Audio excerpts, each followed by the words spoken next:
When we work on files with, for example, data from multiple branches or categories in the same format, it's a good idea to create a separate spreadsheet for each category and maintain the same structure and format for all of these worksheets. If we work on a file with many similarly structured worksheets, we can perform many actions at the same time on all or just the selected worksheets in the file. In this example, the sales data for 4 branches are in the worksheets with the names California, Arizona, Texas, and Florida. The creator of this file noticed that the sales header is only on the California worksheet. Instead of copying it to every worksheet one by one, it's easier to select all of the worksheets by clicking on the name California, then holding down the Shift key and clicking on the last sheet we want to choose, which, in our example, is the USA worksheet. The names of all the worksheets are highlighted, which means that all the worksheets are currently selected and any changes made to one of them will subsequently be made to all of them.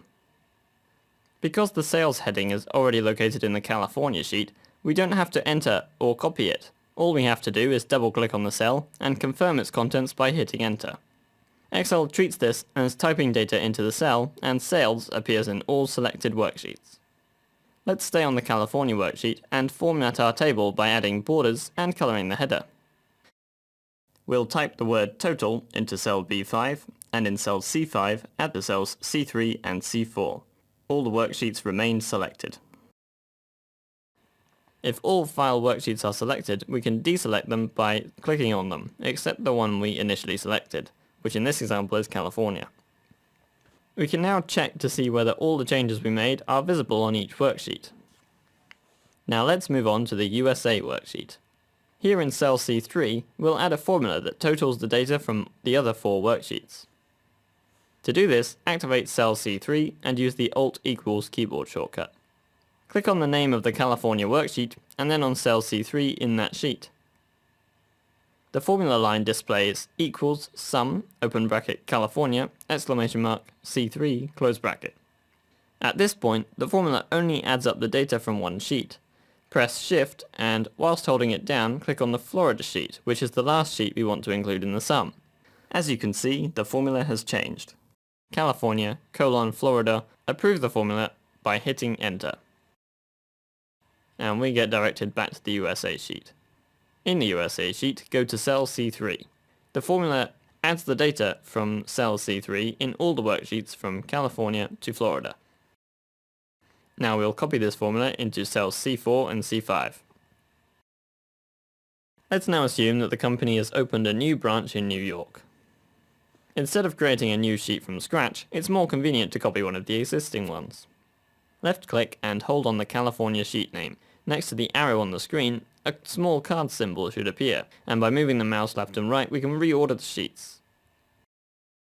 Since we need to copy it, simultaneously hold down the Control key, which changes the symbol by adding a plus on a small piece of paper to it.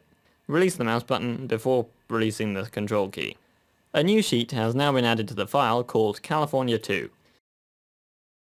We can change its name to New York and enter the relevant data for the cells containing the sales values. The total of the sales in the USA sheet changed, and now also takes the added branch into account, because it summarizes everything between California and Florida, which now includes New York. Now we'll check what the sales total would be without Texas's branch. To do so, you simply need to move the Texas sheet to the left of the California sheet, or to the right of the Florida one. To move a sheet, like I mentioned before, left-click on its name and drag it to the selected place. While we move the mouse between the worksheets, a small black arrow appears so we know where the sheet will be moved to. The total sales in the USA sheet has changed and no longer includes Texas. Let's move Texas back now. Because we've added the new branch, New York, it took over some customers previously assigned to Florida and Texas. We will add the information that the customers that move to a new branch will no longer be included in the sales values for the Florida and Texas sheets. Click on the Texas sheet, then press Ctrl and, while keeping the key held down, click on the Florida worksheet. In cell B7, enter the text, does not include customers taken over by the New York branch.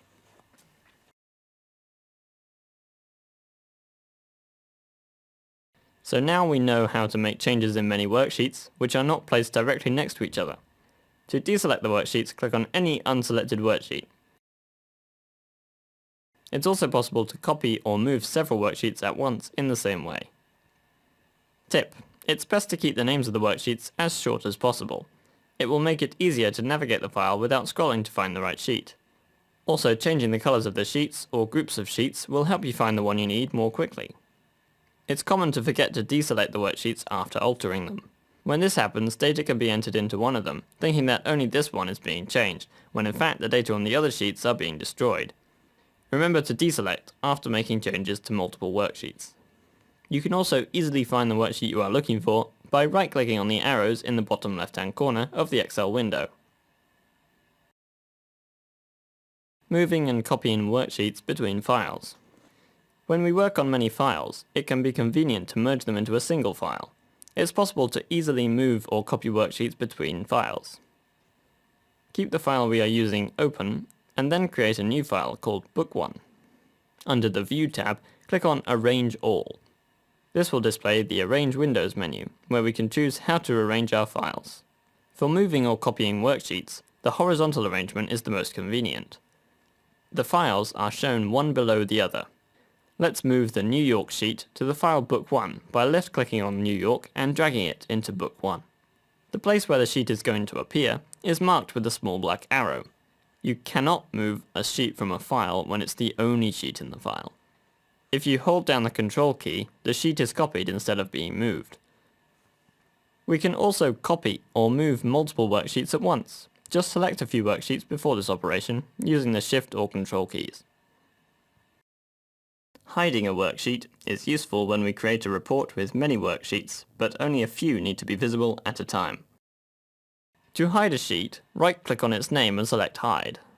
We can hide more than one worksheet at once. Just select several worksheets and then press Hide. To unhide the sheet, right-click on any visible sheet and select Unhide. When this window appears, choose the worksheet that you want to unhide. In Excel, it's not possible to unhide more than one sheet at once. We have to repeat this operation for all the worksheets that we want to unhide. People who know VBA can unhide all hidden worksheets at once using a simple macro. For more information about macros, watch the Visual Basic for Application in Excel course. That was the last lesson in the Excel for Beginners course. If you've completed all 20 lessons, congratulations! Now start the Advanced Excel course as soon as possible.